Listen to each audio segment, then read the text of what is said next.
Olá a todas e todos, estamos ao vivo. Quero agradecer a presença de todo mundo. É uma satisfação estar aqui apresentando o nosso primeiro evento da nova gestão do Centro Acadêmico.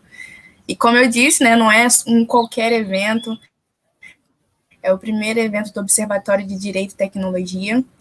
Esse projeto, que agora já é um trabalho, né, porque estamos introduzindo esse primeiro debate, esse primeiro ciclo de debates, a gente pensou de forma muito carinhosa para a Volta Redonda, porque é um assunto muito importante, para a gente também sair um pouquinho da caixinha, né, do que a gente vê em sala de aula e também expandir os nossos conhecimentos para a área de tecnologia, que é uma área super importante que a gente, né, tem que acompanhar, porque senão a gente fica para trás. Então, nada melhor do que colocar e entender um pouco do direito dentro da área de tecnologia. Então, eu agradeço muito as pessoas que pensaram isso dentro da gestão do Centro Acadêmico, ao Pedro e aos outros membros. Agradeço também a presença dos professores aqui presentes, a disponibilidade de vocês, isso é muito importante para a gente. E é isso. Muito obrigada pela fala, Pedro, por estar introduzindo essa mensagem aí para o nosso primeiro ciclo de debates.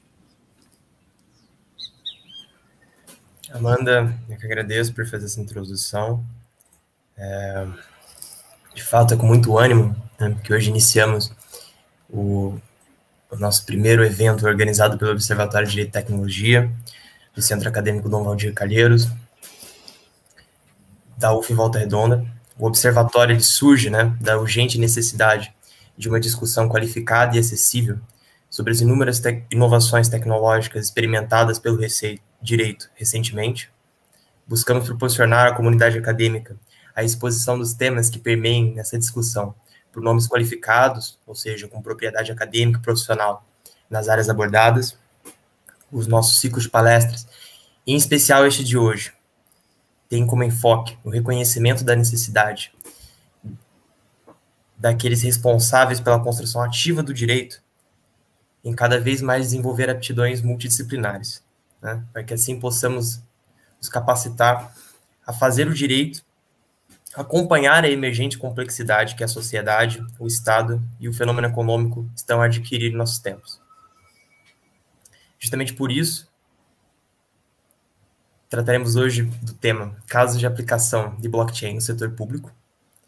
E eu gostaria de, antes de apresentar os professores, dizer uma frase do sociólogo Norbert Elias, e economista Norbert Elias, em que no processo civilizatório ele diz: períodos de transação oferecem uma ocasião especial para a reflexão. As antigas pautas são parcialmente inadequadas e ainda não existem pautas novas suficientemente sólidas e amadurecidas. Bom, é uma honra poder iniciar nosso primeiro ciclo de palestra com nomes tão ilustres e qualificados para tratar sobre o tema. Então, sem mais delongas, vamos apresentar os palestrantes convidados hoje conosco. Temos aqui a professora Andressa Torquato, que é professora adjunta de Direito Tributário e Direito Financeiro da Universidade Federal Fluminense, possui pós-doutorado em Economia pela Escola de Economia de São Paulo da Fundação Getúlio Vargas, doutorado em Direito Financeiro pela Faculdade de Direito da Universidade de São Paulo, é graduada em Direito pela Universidade Federal do Rio Grande do Norte e idealizou e coordena o projeto de pesquisa Cidade Inteligente e Inclusão Financeira, uma moeda digital para o município de Niterói.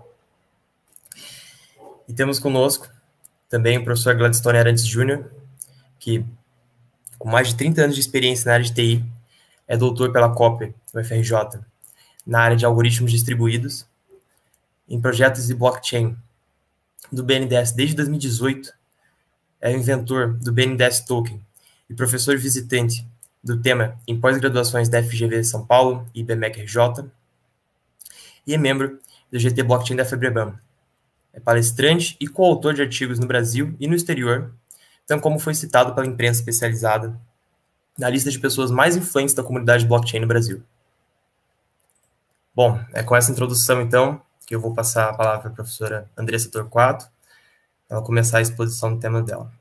Eu gostaria de agradecer a todos os presentes, todos envolvidos na organização desse evento. Vamos lá. Boa tarde, pessoal. É uma alegria estar aqui hoje. Agradeço muitíssimo o convite. no centro acadêmico do curso de Direito de Volta Redonda. E para falar sobre um tema, eu acho que o Pedro, a Amanda falaram muito bem sobre a importância de estudar Direito e Tecnologia. Eu não vejo, né, eu tento olhar para frente e pensar no futuro do direito, e eu acho que não tem como a gente pensar no futuro do direito, no futuro do ensino do direito, sem estar ligado às inovações tecnológicas que têm acontecido ultimamente. Então, mais uma vez, muitíssimo obrigada ao CADOM pelo convite e me sinto extremamente honrada para estar aqui hoje. E vou falar sobre o projeto que eu estou desenvolvendo junto à Prefeitura de Niterói. Eu não sei se todos têm conhecimento.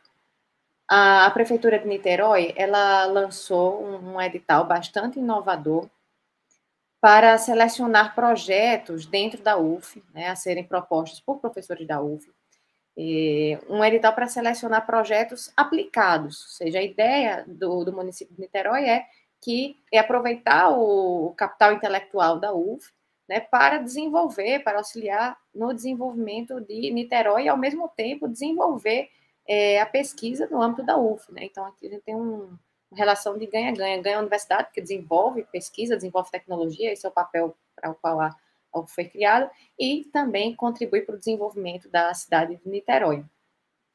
E é muito interessante porque a ideia desse edital que foi lançado é selecionar projetos aplicados. Né? No direito, a gente costuma muito construir modelos, estudos teóricos, né? E eu vejo como uma grande... Foi uma grande oportunidade ter, né, participado desse processo seletivo, ter conseguido com que a gente emplacasse esse projeto, aí, porque realmente é um projeto aplicado, que tem a intenção de ser efetivamente introduzido no cotidiano aí de Niterói para facilitar, melhorar a vida do povo de Niterói. Então, me sinto muito... tem sido muito bom desenvolver esse projeto com os pesquisadores, né, e junto ao município de Niterói. Vou compartilhar aqui minha tela para falar um pouquinho mais sobre o projeto.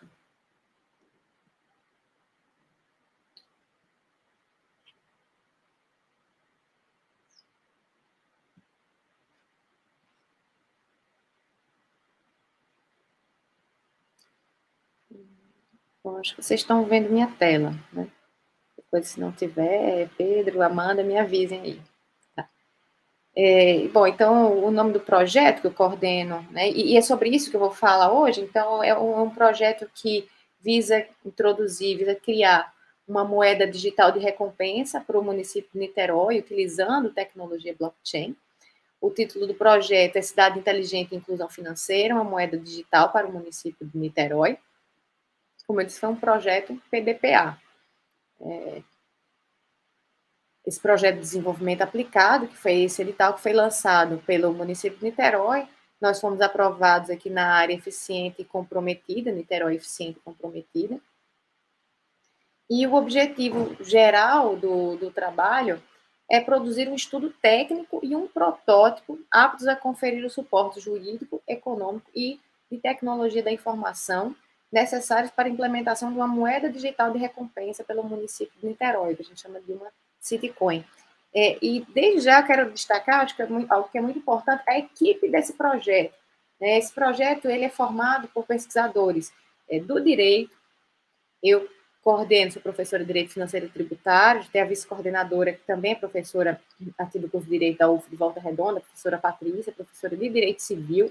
Né? Então, veja aqui a professora de Direito Público e uma de Direito Privado. Temos professores participando de Ciência da Computação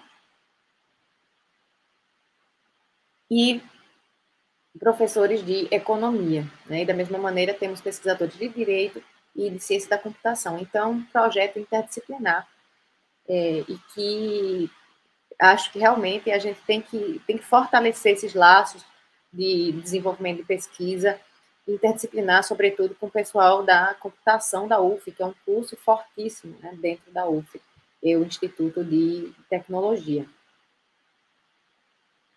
Mas falando o que é uma Citicoin, né? O que é isso que a gente fala? Que moeda digital de recompensa é essa que vocês vão criar para o município de Niterói? Né? Qual a ideia? O que é uma Citicoin? E falar um pouco, entender o que é Citicoin, que Citicoin já tem sido desenvolvidas no mundo, que a gente pode ter como exemplo, e depois falar um pouco da nossa Citicoin, né, que está sendo desenvolvida para Niterói, que a gente chama de NIP. Então, acho que recentemente uma inovação tem sido aposta de cidades como Viena, Tel Aviv, Belfast, Seul, entre outras, para aprofundar o seu processo de transformação em Smart City. Trata-se da criação de uma moeda digital de recompensa, chamada de Citicoin ou Local Coin. A Citicoin é um instrumento apto a tornar mais eficiente políticas públicas em diversas áreas, mediante a indução de comportamentos compreendidos como positivos para a sociedade. Em primeiro lugar, acho importante destacar aqui o seguinte, que muitas pessoas falam, mas nossa, então, mas é uma moeda, não é uma moeda? Eu acho que uma coisa que a gente percebe quando a gente estuda moedas digitais, o tema das moedas digitais atualmente, né, e existe aí uma diferença de nomenclatura, tem diversos organismos internacionais que têm se dedicado à taxonomia, a publicar estudos sobre taxonomia das moedas digitais, é que existe aí, a gente tem que entender a diferença, o que é moeda digital, moeda virtual, moeda eletrônica, e esse termo moeda digital, por isso que a gente fala, a gente até usa mesmo essa expressão moeda digital, é que ela tem uma expressão que abrange um conceito bastante amplo, né? Várias coisas cabem nesse conceito de moeda digital. Porque se a gente fica atrelado àquele conceito de moeda tradicional da teoria econômica, é um conceito bem mais fechado. Mas o que a gente vê que tem surgido aí sobretudo a partir do desenvolvimento do Bitcoin, né, que aí teve um boom aí de moedas digitais, é que a moeda ela tem ultrapassado muito o que a gente pode chamar de moeda, coin, que a gente tem visto nessas moedas digitais, é algo que tem ido muito além, né, aquelas funções da moeda tradicional da teoria econômica, de servir de meio de troca, reserva de valor e unidade de conta. Então, eu acho que tem havido uma revolução nesse sentido, né, de para que serve a moeda efetivamente. Tem tido muitos estudos interessantes nesse sentido. Porque quando a gente fala, a gente utiliza essa expressão coin, porque de certa maneira, sim, a Citicoin, ela representa um meio de troca, mas ela é muito mais, além de ser um meio de troca, né, mas assim, além de ser um meio de troca, ela é um instrumento para a execução de políticas públicas mais eficientes, né, visando induzir comportamentos, vocês vão ver podem ser compreendidos como positivos para a sociedade. Então, essa é a ideia da Citicoin. E aí, como funciona a Citicoin? Para falar sobre isso, eu trouxe alguns exemplos na experiência internacional, tá? Vou falar antes e depois. Serviram de exemplos para o desenvolvimento da NIP, depois eu vou falar da nossa NIP. Então, em Viena, a gente tem o Vienna Token. Ele tem sido desenvolvido pela Prefeitura de Viena, em conjunto com a Universidade de Economia e Negócios de Viena. É uma moeda baseada em incentivos. Então, ela seria concedida em troca de feedbacks sobre a cidade ou como uma recompensa aos cidadãos por usarem suas bicicletas. Os tokens cairiam em um aplicativo local destinado ao pagamento de estacionamentos públicos e poderiam ser trocados por produtos e serviços, por exemplo, ingressos de teatro. E aqui utiliza a tecnologia blockchain. A gente tem em Seul a chamada S-Coin. Então, residentes em Seul receberão S-Coins para o uso de serviços públicos, incluindo transportes. Os residentes podem receber S-Coins na forma de recompensas. Serviços que geram S-Coins em um primeiro momento incluem o pagamento de tributos, a prestação de informações relevantes para a prefeitura, a participação em fóruns públicos de interesse da cidade, respostas a pesquisas de opinião. Então, a ideia, como pode-se ver, é fomentar o cidadão ativo. A S-Coin ela será integrada a um sistema Zero Pay, sistema baseado na utilização de QR Code, que habilita os cidadãos a pagar por bens e serviços na cidade utilizando o seu celular. A S-Coin é a principal aposta da cidade para transformar Seul na primeira Smart City do continente asiático, as palavras do prefeito de Seul, e utiliza a tecnologia blockchain.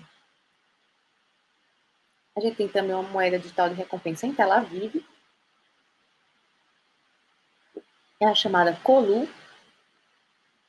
Em sua primeira fase, visa incentivar o consumo em locais mais pobres da cidade.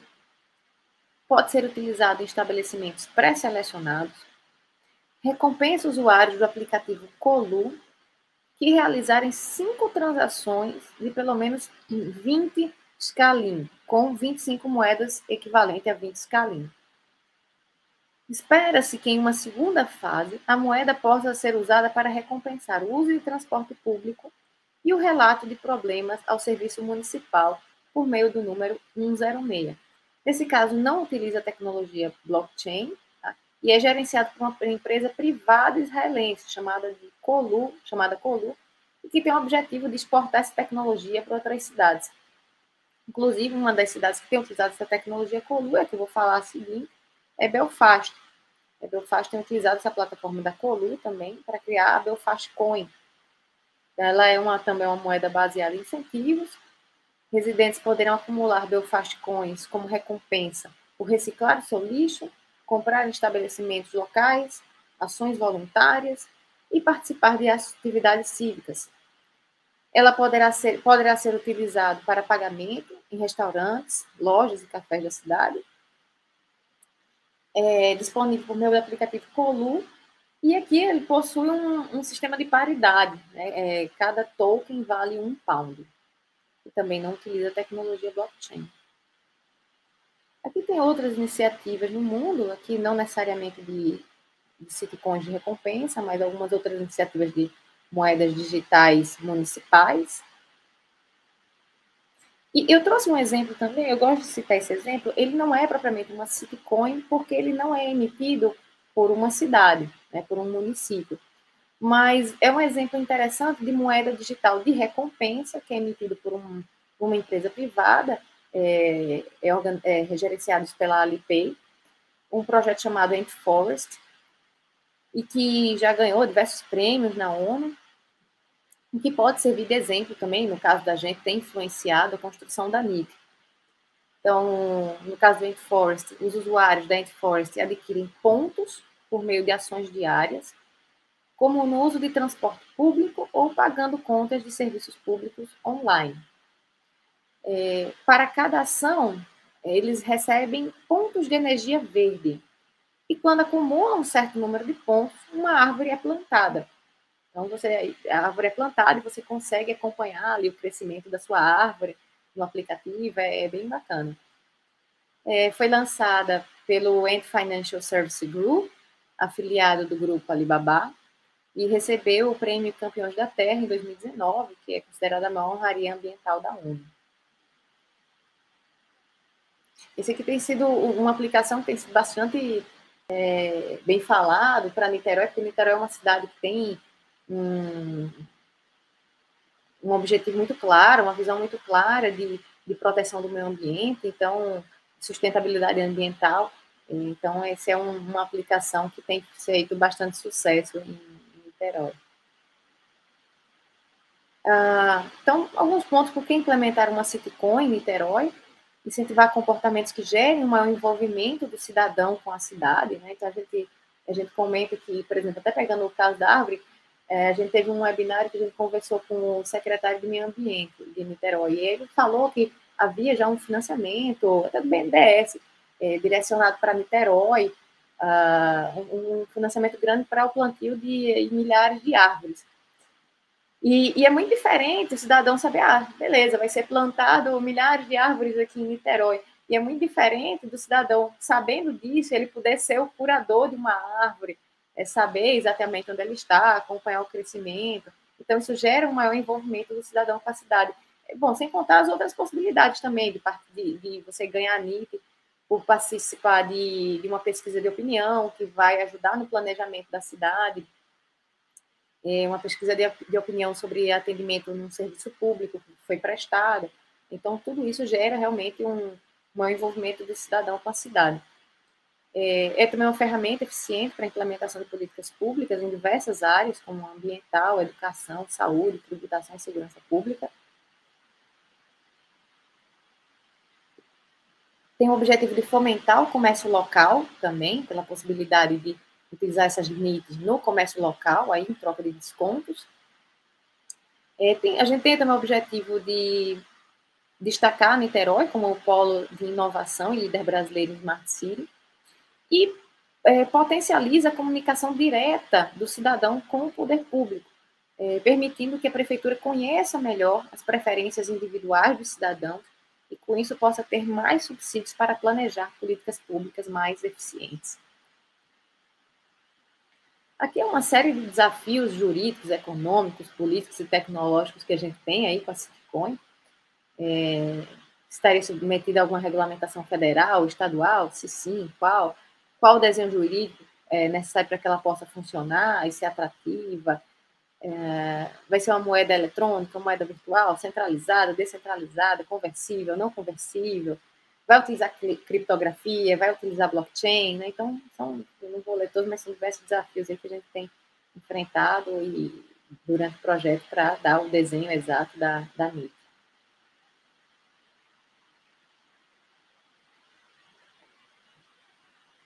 Então, alguns aspectos preliminares. Então, a NIT, né, que é a moeda digital que a gente está desenvolvendo para Niterói, consiste em uma moeda digital de recompensa a ser emitida pelo município de Niterói em contraprestação a algum ato praticado pelo cidadão compreendido como positivo para o município. Por exemplo, realizar coleta seletiva, responder pesquisa de opinião, assistir um curso de educação financeira. Então, o cidadão vai lá no aplicativo, assiste um curso de educação financeira, quando ele termina, ele responde um questionário e ele ganha, vamos supor, 30 NITs. Alguns aspectos essenciais da NIT: ela tem uma circularidade limitada, então, num primeiro momento, a gente sempre enfatiza isso, que é num primeiro momento, porque a NIT, a gente tem pensado, são fases de implementação, então, no primeiro momento, a gente pensa numa configuração mais simples para a moeda, que pode ser expandida, mas até para a gente ter um projeto aí de um ano, até para, né, ser viável essa implementação já para o próximo ano. Então, ela, no primeiro momento, não poderá ser transferida da carteira digital de um usuário para a carteira digital do outro usuário, apenas poderão ser utilizadas nas finalidades especificadas pelo município. Ela tem um prazo de expiração de 1 ano, sua emissão vai ser realizada centralizada pela prefeitura, e ela é não conversível. Então, no primeiro momento, a NIT ela é não conversível para o real. Tá? Você apenas pode utilizar ela nas finalidades que foram especificadas pelo programa. E aí, para montar isso, a gente precisou montar um circuito de transações. Então, se eu não posso converter para real, em que eu posso utilizar a NIT? Né? Então, a gente precisou pensar atividades que geram NITs e onde gastar NITs. Então, aqui algumas possibilidades que a gente pode imaginar, né? Então, no campo da educação, assistir cursos, por exemplo, educação financeira, educação ambiental, educação no trânsito. Outra possibilidade também, frequência escolar. No meio ambiente, coleta seletiva, utilização do bicicletário, programa de plantio de árvore, né? Mas aí plantio de árvore é como gastar NIT. Saúde, resposta à pesquisa de opinião sobre atendimento, doação de sangue, participação em campanhas de vacinação, comparecimento a exames e consultas de pré-natal. Cidadania, resposta à pesquisa de opinião, participação em projetos, participação em pesquisa sobre projeto de lei, participação em reuniões públicas. Na tributação, pagamento de tributos em dia, sistema de nota fiscal eletrônica. E também outras atividades que podem gerar NIT no futuro seria, esse aqui, na verdade, esse último vai ser implementado já no início, fomenta o uso do aplicativo. Então, ao baixar e completar o cadastro do aplicativo, o usuário já recebe aí um montante inicial em NITs, bem como quando ele divulga o aplicativo para terceiros. E aí, onde gastar essas NITs? Né? Então, as pessoas vão poder gastar NITs em atividades culturais, que são custeadas integralmente pela Prefeitura de Niterói, ou mesmo parcialmente, mediante patrocínio, então museus, teatros, shows, eventos culturais em geral. Esporte e lazer, então também atividades de esporte e lazer custeadas integralmente pela Prefeitura, ou mesmo parcialmente, mediante patrocínio.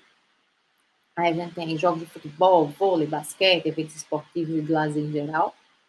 Vai poder ser utilizado na economia local, então, para aquisição de bens e serviços em estabelecimentos privados, que tenham firmado acordo com a Prefeitura de Niterói. Mas aqui é importante dizer que nesses estabelecimentos, não é que a Prefeitura depois vai converter isso em real, não. Esses estabelecimentos vão poder utilizar a NIF como uma forma de atrair pessoas para o seu estabelecimento, né, por meio do fornecimento de descontos e brindes. Tá? Capacitação, então, onde você pode gastar também a participação em cursos de capacitação, podem ser também um meio disponível para que o cidadão utilize suas NIFs. Transporte, estacionamento público, multas de trânsito para ter obtenção de desconto e programa de plantio de árvores semelhantes ao Ant Forest. Bom, então, em linhas gerais, essa é a ideia do projeto, né? Acho que já estou chegando aqui no final do meu tempo, mas essa, em linhas gerais, é a ideia da NIF e fico aí à disposição para quem tenha interesse. Com relação à tecnologia blockchain, a ideia da gente é realmente utilizar, então a gente tem, trabalhando com a gente, como eu disse, é uma equipe de computação, são 4 professores de computação da UF e uma mestranda de computação que está desenvolvendo o protótipo que vai ser entregue ao município de Niterói. E esse protótipo, né, a forma como as transações são registradas, ela se baseia na tecnologia blockchain, então toda ela é baseada no armazenamento em que você tem, isso aqui o Gladstone conhece muito melhor do que eu, mas você tem blocos, né, criptografados, em que você tem as transações que são realizadas no presente, registrado no bloco, agora no bloco anterior, no bloco...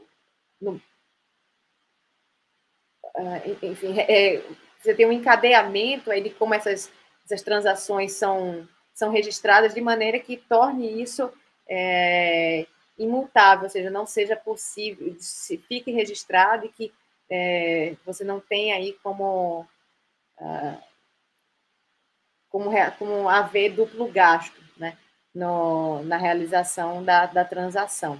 Então, esse protótipo está sendo desenvolvido pela mestranda e pela equipe de tecnologia que vai dar o suporte aí, enfim, está criando, né, fazendo toda essa parte tecnológica do aplicativo. Bom, em linhas gerais é isso que eu gostaria de expor e fico à disposição aí se alguém tiver alguma pergunta, alguma dúvida sobre o projeto. Ótimo, professora, incrível explanação. De fato, né, pela natureza da repartição das atribuições do nosso sistema federativo, a gente sabe que, né, esse sinalagma de acúmulo de prerrogativas da federação ser equilibrado, a maioria dos serviços prestados ao cidadão acaba sendo dado a nível municipal, estadual e não propriamente federal. Então, portanto, seria justamente, né, a oportunidade da transformação digital ser liderada por governos subnacionais, uma estratégia de fortalecimento muito grande das nossas instituições democráticas. E, enfim, estando esses possibilitados, né, os entes municipais, estaduais, de entregar serviços com maior intensidade de tecnologia, acabam por amadurecer, né, e melhor integrar dinamicamente a nossa institucionalidade. Então, de fato, esse é um caso de aplicação da tecnologia de blockchain incrível, e ainda mais considerando o baixo amadurecimento, né, dos casos aplicados de tecnologia de sistemas de redes distribuídos no setor público, em comparação aos outros setores, como, por exemplo, financeiro, etc., é de fato muito inspirador ver a NIT enquanto um mecanismo de política pública mesmo, né, muito útil, enquanto uma política de incentivo, de desenvolvimento regional, e uma forma incrível também, né, de proporcionar o amadurecimento do ecossistema de sistemas de redes na experiência brasileira. Então, dadas essas considerações que eu fiz, a gente tem uma pergunta aqui também do nosso vice-presidente do CADOM, o Natan, que diz sobre a tecnologia blockchain, como o direito deve, ao longo do tempo, acomodar esse mecanismo. Eu acho que, de certa forma, está correlacionado, né, com o amadurecimento e a integração, né, dos sistemas de redes distribuídos dentro da nossa malha institucional, do setor público. Como que a gente pode acomodar isso dentro do direito? O direito ele sempre vem a reboque, né? Tem que ver assim, como é que essa tecnologia vai se desenvolver, principalmente os casos de uso, né? Porque a tecnologia ela é um instrumento. Então, eu acho que precisa a gente pensar realmente, o direito ele vai se dedicar a regular os casos de uso que surgirem, né, a partir da tecnologia blockchain. Eu penso dessa maneira, que a gente acho que a gente ainda está pensando em possibilidades, acho que as pesquisas têm sido muito nesse sentido de imaginar casos de uso para essa tecnologia, né? Onde seria importante, onde seria um ganho utilizar sistemas distribuídos como blockchain para, né, no setor público e em outras áreas. Então, acho que o direito vai vir aí, a partir da existência desse fato, né, aí no mundo fenomênico, da concretização disso, o direito vem depois para regular, quando é o caso. Tá ótimo, professora. Muito obrigado. Imagina, eu agradeço. Estou absolutamente aqui estarrecido com a explicação. E vamos dar prosseguimento, então, com o nosso outro palestrante, que também tem muita experiência em termos de casos aplicados dessa tecnologia. Como vocês puderem ter percebido, né, com a introdução, né, da biografia dele aqui que fizemos ao início. Então, licença, professor, eu vou dar uma removida aqui na senhora.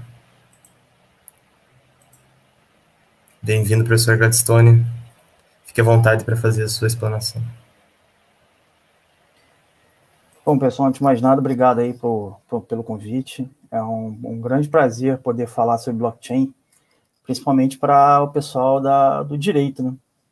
Eu gosto de brincar, mas não é uma brincadeira, é bem verdade, que boa parte dos melhores livros de blockchain foram escritos por advogados, por gente que pesquisa direito. Então, assim, tudo bem, eu sou o cara da ciência da computação, o cara do algoritmo distribuído. Existe até uma boa chance do Bitcoin ter sido criado por um sujeito que também é pesquisador em direito, além de criptógrafo, porque muita gente acha que quem criou o Bitcoin foi o Nick Szabo, que é o cara que criou o conceito de smart contracts. Eu vou falar rapidinho sobre isso. Deixa eu compartilhar minha tela. Mas só para dizer que eu não conheço nenhuma outra tecnologia com a qual o direito conversa de forma tão direta. Então, isso é um prazer, um adendo, né? Já falei para muita gente de business, muita gente de governo, estudantes, etc, mas essa combinação estudante de direito é uma combinação que me deixa particularmente feliz. Então, eu vou falar um pouco sobre as iniciativas de blockchain do BNDES. Deixa eu marcar aqui para não demorar muito, senão eu falo o resto da noite sobre isso. E eu queria primeiro falar 20 segundos sobre o que é o BNDES, porque eu acho que muita gente não sabe. O BNDES é o Banco Nacional de Desenvolvimento Econômico e Social. Ele é um banco do Estado brasileiro, o único dono, né, é o Estado brasileiro. A missão nada pequena, né, nada tímida, de induzir o desenvolvimento econômico e social de um país desse tamanho, né, e se faz isso de 1000 formas diferentes, através de financiamento de infraestrutura, micro e pequenas empresas, inovação, energia, sustentabilidade, exportação, tanta coisa. Então, assim, várias formas de atuação, empréstimo, participação acionária, garantias, bastante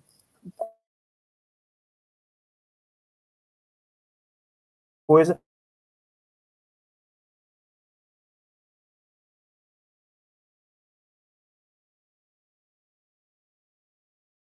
O BNDES é o maior financiador do banco, a gente sabia que isso estava acontecendo, né?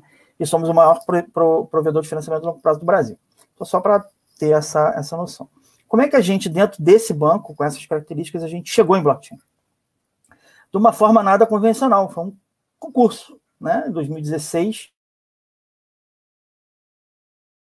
né? O BNDES estava passando por uma fase onde sentia a necessidade de processos de inovação internos, de dentro para fora, né? O banco é muito instado pelos governos federais que se sucedem a inovar.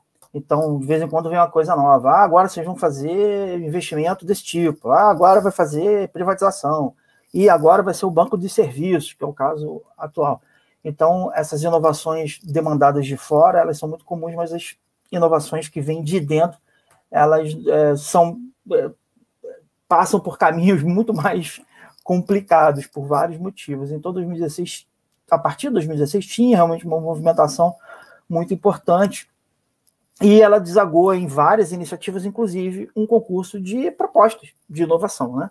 E a gente foram 300 e não sei quantas propostas, né? Numa casa de 2.500 pessoas, né? Mais ou menos 2.700 funcionários. Então, uma participação assim muito grande, realmente, e a gente teve a felicidade de ganhar esse concurso. E aí eram 5 pessoas de quaisquer áreas, e a gente efetivamente não trabalhava na mesma área, na mesma gerência, né? Se juntou, fizemos a proposta e acabamos saindo vencedores, e a partir de 2018 a gente está trabalhando em projetos de blockchain. E o que é que a gente queria atacar, né? Qual o problema que a gente queria resolver? A gente queria atacar o problema da implosão da confiança, né? A implosão da confiança é uma coisa que não acontece só no Brasil. A gente sempre acha que tudo acontece sempre só mas não é. É uma coisa que acontece ao redor do mundo, principalmente nas democracias, o que é algo desconcertante, para dizer o mínimo. E a Edelman, uma empresa que faz uma pesquisa anual chamada Trust Barometer, que mede literalmente a pressão, né, da confiança, né, o nível de pressão da confiança. E em 2017, se eu não me engano, essa que foi a manchete, a implosão da confiança. Porque realmente a confiança, e a confiança em tudo, tá? A confiança no governo, nos governos, no plural, a confiança na mídia, a confiança nas ONGs, a confiança nas empresas, tudo veio caindo de forma muito acentuada desde essa época. Eu andei olhando as pesquisas recentes e não acho que o cenário mudou de forma importante.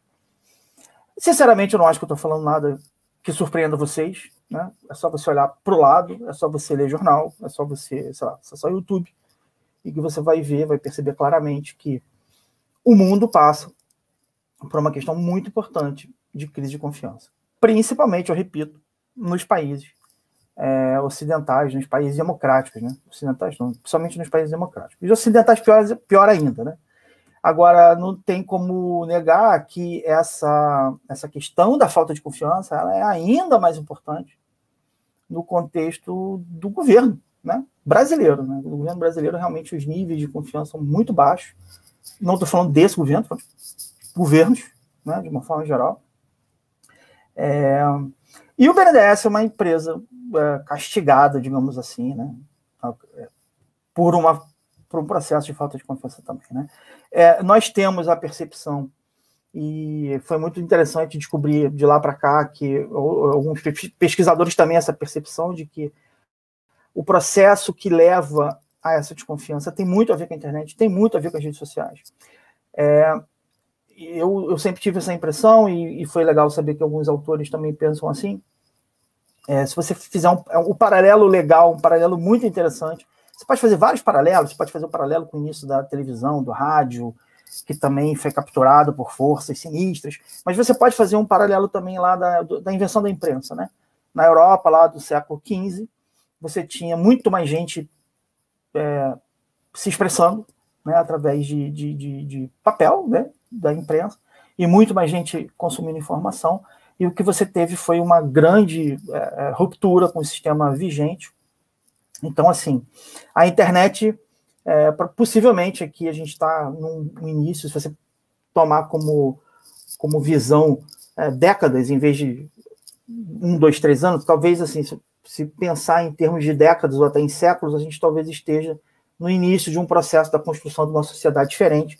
Ela pode ser muito boa no futuro, mas a gente vai passar por muita confusão, muita complicação. Então é isso, a internet também te dá o problema, mas talvez ela te dê a solução. Porque algumas pessoas dizem, né, apelidam blockchain de máquina da confiança, né? Isso foi a capa lá da Economist, 2015, né? E é isso, é uma tecnologia que, se você, ao fim e ao cabo, tentar entender o que ela traz, ela traz um nível, digamos, inédito de confiança, e uma confiança muito específica, que é uma confiança que o pessoal chama de trustless trust. É confiar sem ter que confiar em ninguém. É o caso do Bitcoin, né? Você confia em quem quando você faz uma transação de Bitcoin? Ninguém. Você precisa confiar em quem? Em nada. Praticamente em nada, na verdade, nada. Você pode fazer até o seu. Você pode entrar na rede, você mesmo, né? Você pode fazer o software que manda a transação. Se você usa a carteira de alguém, é porque você quer, mas não precisa. Você pode fazer a sua, se você quiser. Então, essa característica de você poder confiar sem precisar confiar em ninguém, você confia na tecnologia, digamos assim, embora não seja só isso, tem um esquema de incentivos, é mais complexo, vai muito além da pura tecnologia. Esse trustless trust é o que realmente chama a atenção das pessoas, é o grande valor que o troço traz, se você pensar bem. Mas, assim, como é que traz? O que é o Bitcoin? O que é o blockchain? É um ledger. É basicamente um ledger. É um livro de registros, que tem essa característica, né? O livro de registros é aquele livro que você escreve sempre a próxima linha, você não apaga a linha, você não altera a linha, de tal forma que você sempre pode conferir o histórico, né? É que nem seu extrato no banco, né? Você fez um DOC, né? Quem faz DOC hoje em dia? Mas vamos dizer que você fez um DOC. Você fez um DOC, deu problema, apareceu lá, você fez um DOC de R$100, aparece, saíram R$100 pro DOC. Se deu problema, ele estorna, aparece embaixo escrito mais 100. Entraram R$100, ele não apaga aqueles R$100 que você transferiu. Ele aparece a saída e aparece a volta. Isso faz com que bancos de dados, né, dados, né, conjuntos de dados armazenados e tratados dessa forma, eles são muito mais fáceis de você conferir as operações que foram feitas e conferir e ter confiança delas, basicamente ter confiança nas operações. Então o Bitcoin é isso, é um ledger, né? É um ledger que tem todas as transações de Bitcoin. E blockchain, de uma forma geral, tem tudo a ver com isso. E quando você faz uma transferência de Bitcoin, eu estou falando de Bitcoin porque foi o primeiro, tá? Foi a primeira blockchain. Na verdade, ninguém inventou a blockchain. O cara inventou o Bitcoin, tal do Satoshi Nakamoto, que ninguém sabe quem é. Algumas pessoas acham, como eu disse antes, que é o Nick Szabo, que na verdade é um criptógrafo, mas que também é um estudante de direito. Interessante. Então, quando você faz uma transferência, uma transação, por exemplo, uma transferência de criptomoeda, na verdade o que você está fazendo é escrevendo no ledger, usando uma chave privada que só você tem. E essa chave privada corresponde ao endereço público, que é o endereço que guarda a sua criptomoeda. Então, na verdade, é isso. Quando a gente fala de blockchain, a gente fala de um ledger, né, que você só escreve, você nunca paga, né, onde você tem uma chave criptográfica sua. Então, para você escrever nesse ledger, você tem que ter essa chave criptográfica. Mas tem mais uma característica, é que esse ledger, ele não é centralizado, ele é descentralizado. Tem cópias dele ao redor do mundo, no caso do Bitcoin, a gente está falando de dezenas de milhares de computadores diferentes, e o algoritmo, miraculosamente, mantém esses ledgers sincronizados ao redor do mundo. É isso que o algoritmo faz. E não é um algoritmo apenas técnico, no caso das blockchains públicas como o Bitcoin. É um esquema de incentivos também. Curiosamente, a gente tem, na verdade, esses caras todos auditando aquele ledger. Isso é interessante, né? Todos os caras que participam, esse algoritmo aqui, ele não apenas mantém os ledgers sincronizados, ele também faz com que todo mundo que tem uma cópia do ledger esteja auditando o ledger. Então, você conseguir fazer uma transação que não é para fazer é muito difícil, porque você tem milhares de auditores, em última análise é isso. É uma forma de olhar para isso, tá? E em cima dessa camada de blockchain, você pode também botar os smart contracts, que são contratos entre as pessoas. Imagina contratos onde tem dezenas de milhares de auditores, que o tempo todo estão olhando para esse contrato e vendo se ele está sendo cumprido à risca conforme ele foi determinado. É isso. Opa, contrato? Estou falando com o público de pessoal de direito, contrato já fez algum sentido. Disso tudo que eu falei, talvez seja a única coisa que efetivamente tenha feito um pouco mais de sentido. Então é isso. Por que contrato? Porque é um programa, né? Um programa é um contrato, na verdade. Imagina, quando você está lá chamando um Uber, no fundo é um contrato entre você e o cara do Uber, que está sendo garantido pelo terceiro, que no caso é o sistema Uber, né? A história do blockchain é que você consegue fazer contratos entre duas pessoas que nunca se viram pela internet e não precisa do Uber, não precisa do Airbnb, né? Fazer contratos direto entre as pessoas sem precisar de um terceiro. É esse que é o pulo do gato. E por conta dessa ideia de você ter a coordenação de comportamento entre pessoas, conforme contratos fazem, sem precisar de toda essa infraestrutura de lei, de juiz, de advogado, sem precisar disso tudo, sem precisar de cadeia, sem precisar, as coisas simplesmente funcionam. É que alguns autores de direito recorrem ao termo lex criptografia, né? É a lei da criptografia. Tem um outro sujeito, um pesquisador também lá de Harvard, que ele fala Code's Law, né? As pessoas não se referem muito a ele, é o Larry Lessig. E quem fez aí esse termo lex criptografia, salvo engano da minha parte, é a Primavera de Philip, que é uma outra advogada também, que é pesquisadora de Harvard, e o Aaron Wright, que é um pesquisador da Universidade, não vou lembrar, de Nova York. Eles escreveram um livro, Blockchain and the Law, onde eles cunham esse termo de lex criptografia, quer dizer, a lei da criptografia, é a criptografia garantindo aquilo que a lei garante, comportamentos entre pessoas, né? Contratos. Bom, tudo muito bom, tudo muito bem, essa é uma parte mais teórica, etc. Mas vamos falar o que a gente fez, afinal de contas a palestra iniciativas do BNDES, né? Então, basicamente, o que a gente pensou nessa coisa de combater a crise de confiança é o seguinte: o BNDES faz liberações, né, para clientes, ou para às vezes é doação, às vezes é empréstimo, às vezes é doação. Então, a nossa ideia, basicamente, em vez de a gente mandar lá o real, fazer um depósito na conta corrente dele, que é um troço completamente opaco, a gente faz uma transferência de uma cripto, que a gente pode programar, né? Você tem blockchain, o Ethereum, por exemplo, é uma blockchain onde você pode programar a sua própria criptomoeda. Você programa como? Você faz tipo um contrato, né? Você programa, é um smart contract, é a mesma tecnologia, digamos assim, e aí a rede garante que aquele smart contract vai ser feito daquele jeito que está escrito ali. E isso é muito interessante, porque se você faz uma transferência para um cliente e existem regras que precisam ser cumpridas, o smart contract terá que ser cumprido. E ele vai ter que ser cumprido mesmo que eu não queira.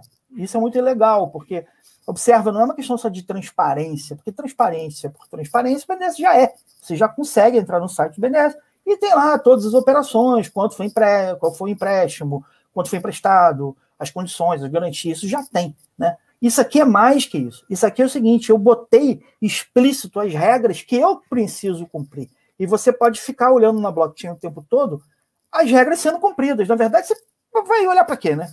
As regras estão sendo cumpridas obrigatoriamente, mesmo que eu não queira. Então, realmente, a gente está falando de um nível de confiança superior. Isso é que nos encantou essa tecnologia. Então, a ideia simples é que você transfere o token para o cliente usa aquele token para adquirir o que está previsto no contrato, construir uma estrada, ou alguma coisa, ou, sei lá, comprar um equipamento, fazer uma exportação, e o fornecedor devolve a cripto para o banco, e o banco efetivamente transforma aquilo num depósito na conta corrente do cara. A gente vai ter o CBDC agora do Brasil, né, o Central Bank Digital Currency, isso vai acontecer, o Banco Central já declarou, e se esse CBDC for transparente, essa última perna aí, talvez seja transparente também, aí todo mundo vai ver tudo, toda transferência do token do banco e a transformação desse token do BNDES no token do Banco Central, tudo de forma transparente, o que seria muito bacana. Não estou dizendo que vai ser assim, mas poderia ser assim, né? Porque hoje em dia essa última parte ela não é tão transparente. A gente bota uma prova na blockchain de que a coisa aconteceu, um comprovante de transferência, mas não é a mesma coisa que você vê acontecer, que é o caso da transferência dos tokens. A gente usou. Primeiro, é bom dizer que um BNDES token vale R$1, então se o dinheiro está fluindo, a gente está com o dinheiro guardadinho lá, né? Não muda nada, não tem flutuação de valor. A gente fez provas de conceito, a gente fez pilotos junto com o governo do Estado do Espírito Santo, na construção de uma estrada, o BNDES faz empréstimo para o governo também, e também no programa com a Ancine, que a gente fez um projeto piloto, inclusive, onde enfrentamos problemas, dificuldades regulatórias, né? Que é sempre onde aperta o calo, né? Mas foi uma experiência muito interessante, e também dificuldades técnicas, né? Você usar a blockchain pública não é uma coisa tão simples, traz desafios, de novo, regulatórios e técnicos, que para uma empresa pública muitas vezes são complicados de você enfrentar. A partir disso, a gente teve toda uma experiência, não só do BNDES Token, a gente tem uma pessoa da nossa equipe, que é a vice-chair do grupo de padronização de blockchain do ITU, que na verdade é um órgão da ONU. A gente fez eventos chamado Blockchain Love lá no BNDES, com a participação de bastante empresas públicas do Brasil, reportando suas experiências. A representante na OCDE do Brasil é a gerente da equipe, também para assunto de blockchain. A gente deu alguns cursos na Escola Nacional de Administração Pública, que foi bem legal, sala cheia, super interesse, bastante coisa que acaba surgindo a partir daí. Essa experiência toda também deu um contato nosso com o internacional, né?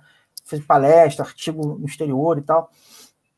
E a gente percebeu também, principalmente no caso do Blockchain Gov, que as outras empresas do governo tinham dificuldades parecidas, né? Tipo assim, poxa, para você criar uma aplicação de blockchain, você tem que fazer uma blockchain, você tem que fazer uma rede.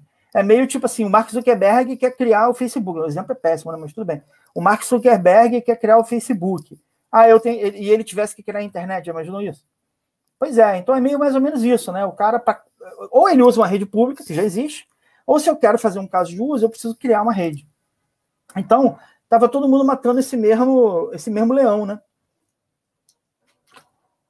Então, a nossa percepção, e a percepção de todos presentes ao evento Blockchain Gov, como eu citei antes, no workshop que a gente fez, é de que seria muito interessante que houvesse uma infraestrutura de governo que as empresas de governo pudessem reusar, né, sem precisar fazer as suas blockchains.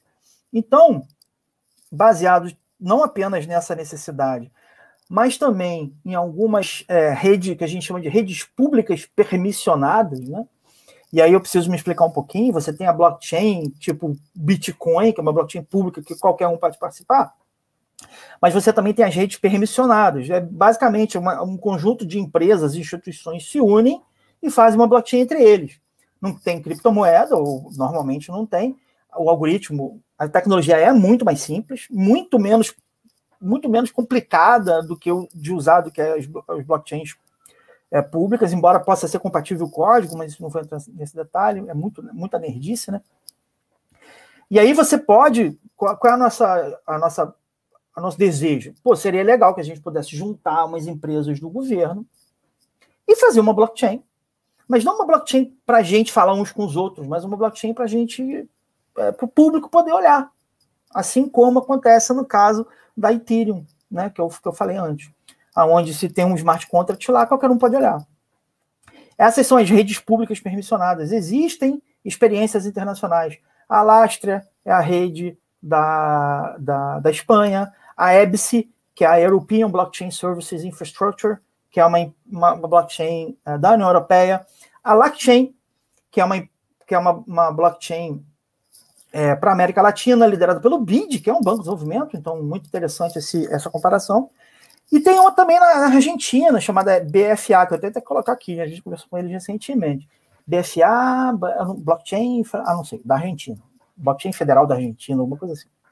Então, assim, existem experiências parecidas no mundo e a gente se inspirou para propor a rede Blockchain Brasil, que seria basicamente isso, uma rede permissionada, formada por atores do governo, da iniciativa privada, pesquisa, né, universidade e tal, com foco em transparência, com foco em confiança. E aí, essa coisa da confiança, como é que você garante confiança, né? Porque no blockchain do Bitcoin é o trustless trust. Você, é todo mundo lá, você acaba confiando porque, não tem como aqueles caras entrarem em conluio, né? Não tem jeito, o algoritmo garante isso. A nossa percepção é de que uma forma da gente criar confiança é ter participando nessa rede atores, por exemplo, do legislativo, do executivo, do judiciário, do setor privado, atores que sejam institucionalmente independentes. Né? Se os atores participando da blockchain, e a blockchain garante, a tecnologia garante que eles vão entrar em consenso, né? E se os atores participantes não têm nem, são independentes em termos institucionais, então você tem uma garantia de que aquela rede também vai funcionar conforme a especificação, né? Não vai ter conluio, basicamente é isso. Então, essa é a nossa ideia. A rede Blockchain Brasil tem essa característica. Então, assim, não é só a tecnologia, tem uma camada de governança, tem a rede em si, tem os serviços, então é bastante coisa para fazer. E, efetivamente, a gente está tocando isso. Os focos, os propósitos, na verdade, da RBB são inovação e interesse público. Essa ideia da estrada digital que está aí atrás, né? Quando você lança uma estrada, ela habilita a inovação, ela habilita empreendedorismo ao redor dela. Porque imagina, se eu quero construir um posto de gasolina, e eu tiver que construir a estrada, parecido com a história do Zuckerberg, dá ruim, né? Não vou construir a estrada. Então, assim, se tem uma estrada, aí aparece o posto de gasolina, aparece o hotel, aparece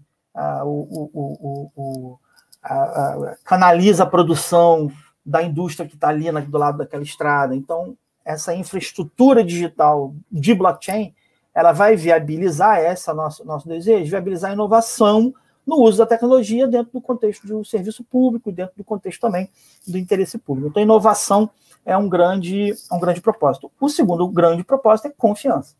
Não adianta... a gente está falando de interesse público, a gente está falando... As pessoas precisam confiar. Né? As pessoas precisam confiar, as pessoas não confiam, as pessoas são até muito paranoicas, em parte com razão, em parte sem razão. Então, confiança é um propósito bastante importante. A gente já tem uma rede de laboratório formada pelo BNDES, pela DataPrev, pelo BidLab, lá embaixo à esquerda, pelo Serviço de Processamento de Dados de Minas Gerais, né, a Prodenge, pela RNP, pelo CPQD. A RNP talvez vocês conheçam, a Rede Nacional de... o P sumiu. Mas é uma empresa que, embora privada, ela é sem fins lucrativos, e ela tem uma história na internet. Na internet do Brasil surgiu muito pela RNP, e ela dá acesso à internet para universidades, né, também faz pesquisa, e o CPQD também é um centro de pesquisa. E a gente já está apalavrado com o TCU, com o SERPRO, e com o processamento do Espírito Santo, né, também. E com alguns outros componentes que podem entrar nessa rede. É aquela história, a participação do TCU é importantíssima, né? Porque está ali o cara que toma conta da gente, né? Então o TCU não vai entrar em conluio com a gente. Então, assim, realmente, você tem uma rede que tem o TCU, tem o BID, que é internacional, tem a RNP, tem o Estado de Minas Gerais, tem o BNDES, tem a SEPA, pumba, essa rede é confiável, né? Essa é a nossa ideia. E aí, falando um pouquinho sobre possíveis casos de uso, né, para a rede, foi uma coisa que a professora chegou a citar, né? Então, assim, alguns casos de uso que a gente vê assim, como potencialmente muito interessantes. Um é a notarização digital. Notarização digital é isso. Você faz uma notarização sem precisar usar o cartório, de forma digital, muito provavelmente bem mais barata, né? Que é basicamente você botar uma informação lá, né? Você não precisa revelar a informação, tem formas de fazer isso. Aí tem uma questão aí da matemática, né? Criptografia, você criptografa a informação, bota na blockchain, e lá na frente, se alguém quiser... Tipo licitação, é uma boa ideia, né? Você vai fazer uma licitação, você não tem que entregar uma proposta. Quem é que garante para o grande público que aquela proposta não foi aberta e os caras não combinaram? Não é? É isso. Então, essa seria uma forma, você notariza a proposta.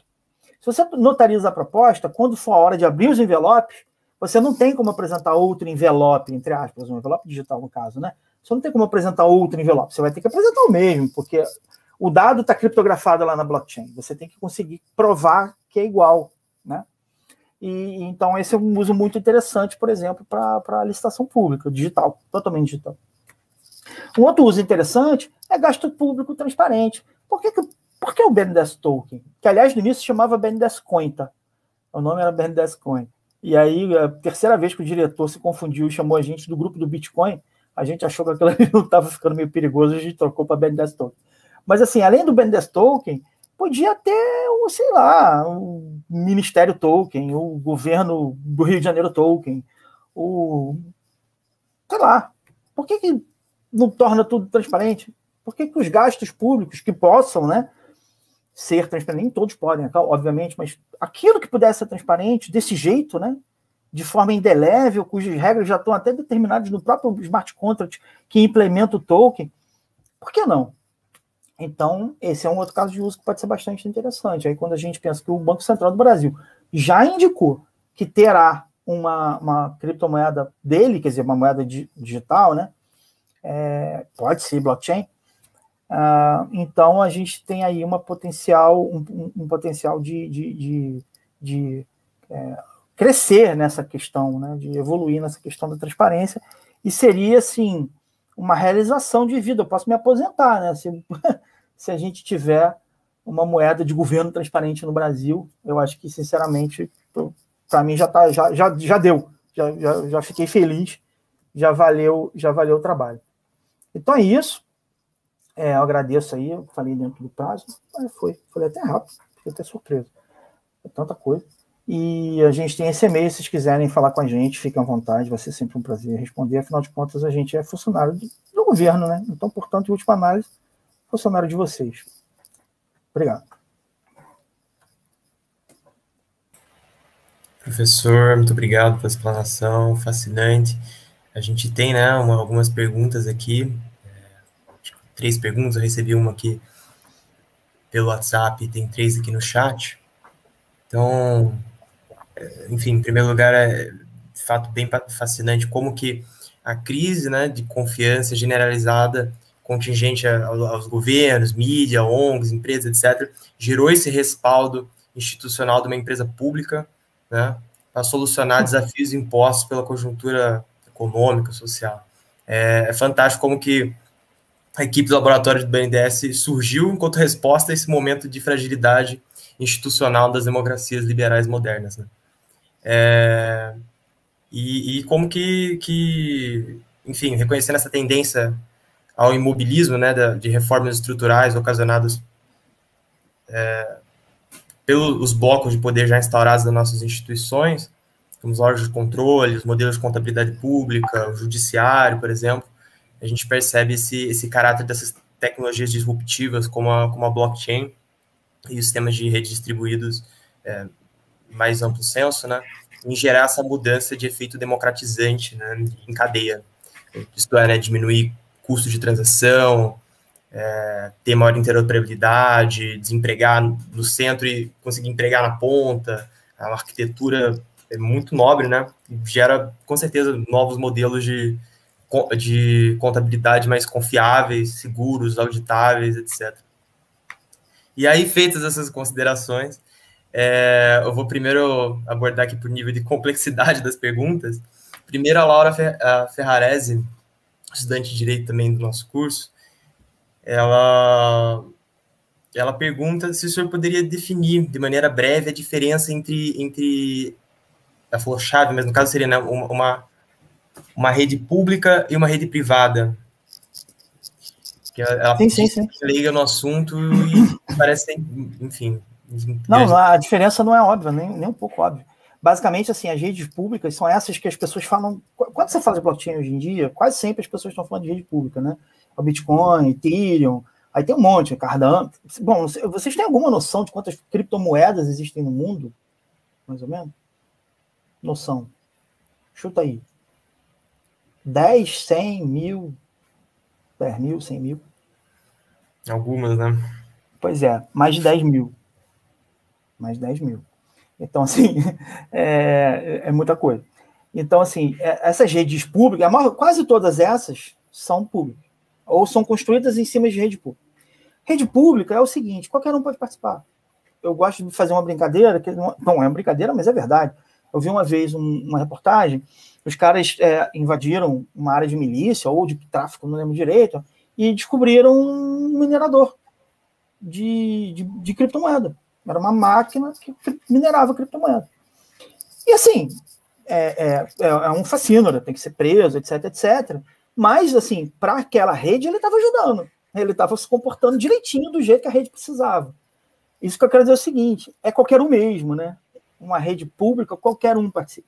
E o algoritmo, os incentivos, etc, etc, fazem com que, a participar, mesmo você sendo um traficante ou um miliciano, você, na verdade, vai estar contribuindo para aquela rede. Os hackers tentam quebrar, mas não é uma coisa simples, não. O que é uma rede privada? E aí tem uma confusão, tá? A gente fala pública, mas vamos lá. Não permissionada.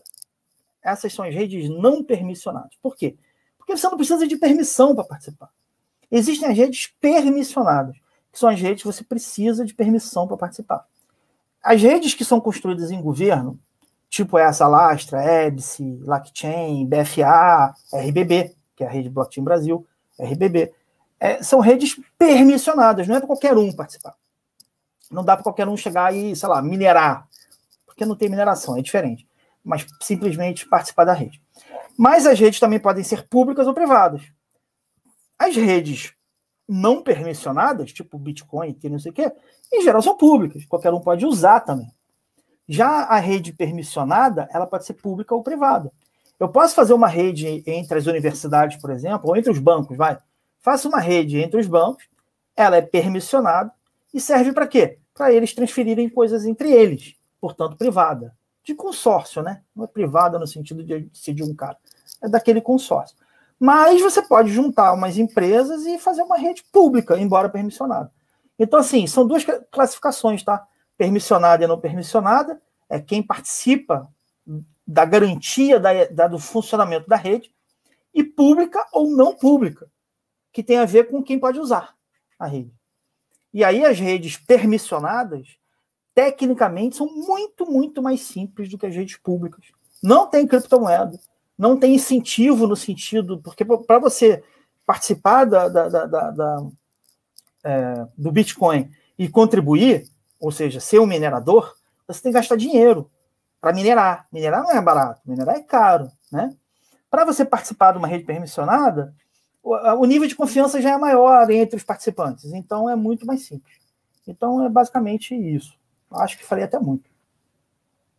Não, muito esclarecedor, professor. A própria Laura respondeu aqui, esclarecedor. E daí, seguindo a esteira dessa pergunta sobre redes de blockchain, né, públicas no caso, a gente tem a pergunta aqui também da Ana, que mandou pelo WhatsApp a seguinte pergunta. Ela botou assim: perguntar se o laboratório de inovação do BNDES tem intenção de utilizar os novos padrões de protocolos de última geração de blockchain, como os da Ethereum 2 e outras redes, em novas soluções no setor público, ou pretendem se manter adstritas às redes permissionadas, como Hyperledger, Alastra e Lachain.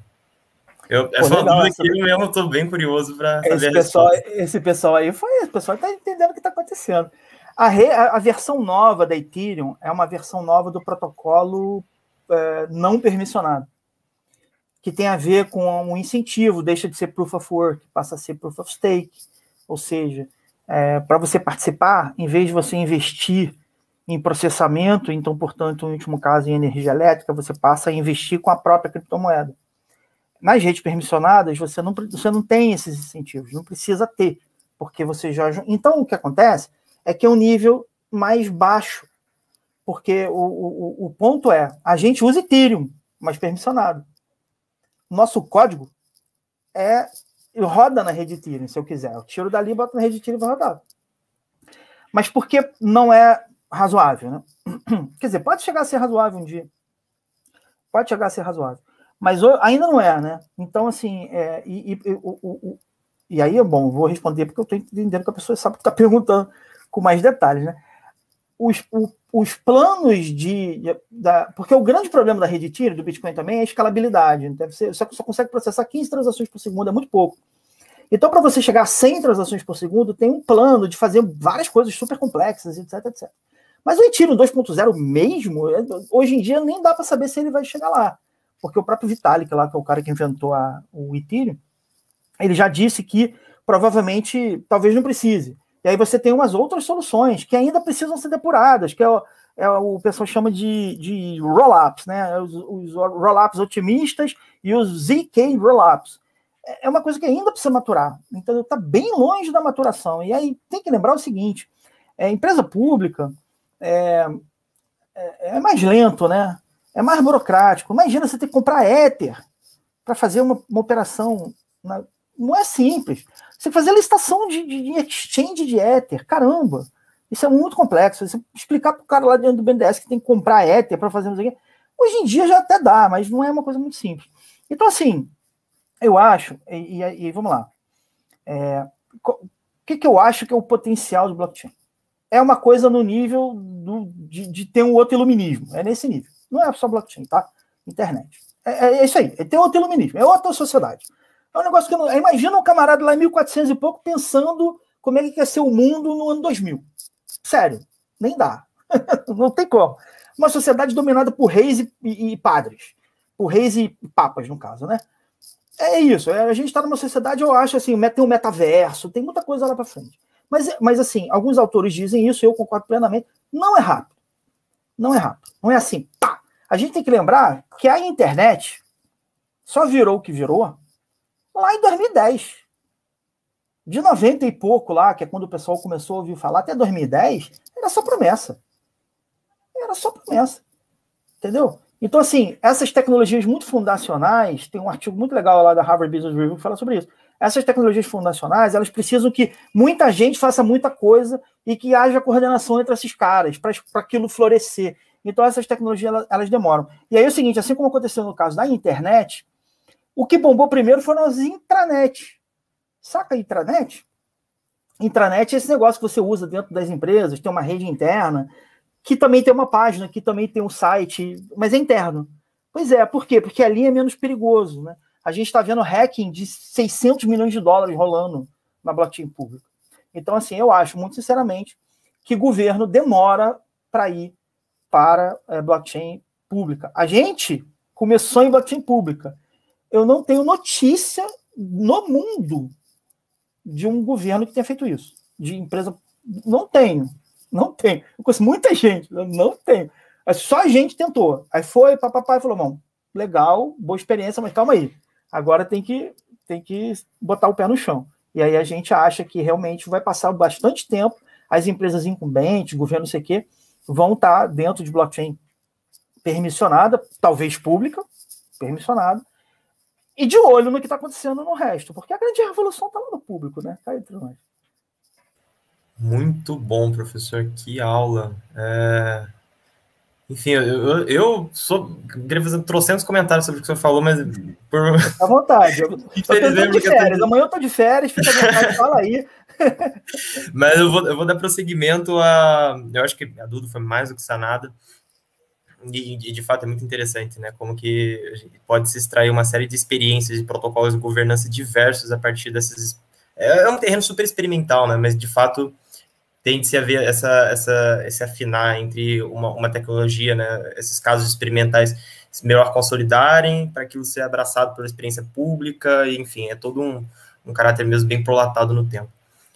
Aí a gente tem uma pergunta do Caio Moreira, que disse aqui para a gente: o senhor acredita que o aumento da facilidade de rastreio do dinheiro diminuirá a possibilidade de sonegação de impostos e assim animará os governantes a implementarem esse modelo? Eita, pergunta, hein? E olha só, eu acho que dentro do contexto do CBDC isso pode ser, mas assim, eu não sei como é que os bancos centrais vão resolver isso, muito sinceramente, né? Porque você tem LGPD, né? Tudo complexo pra caramba, né? Então você tem lá a China investindo no CBDC deles, claramente eles não devem ter problema nenhum com isso, tipo, vão acessar os dados do cidadão e vai saber o que ele está gastando e tal.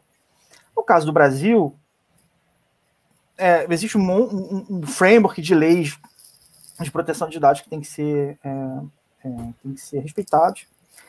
Essa é uma das coisas que muita gente é crítico em relação à história de você ter criptomoeda de Banco Central. Ao contrário do que as pessoas pensam em relação às moedas públicas, o cara usa isso porque ele consegue usar para crime.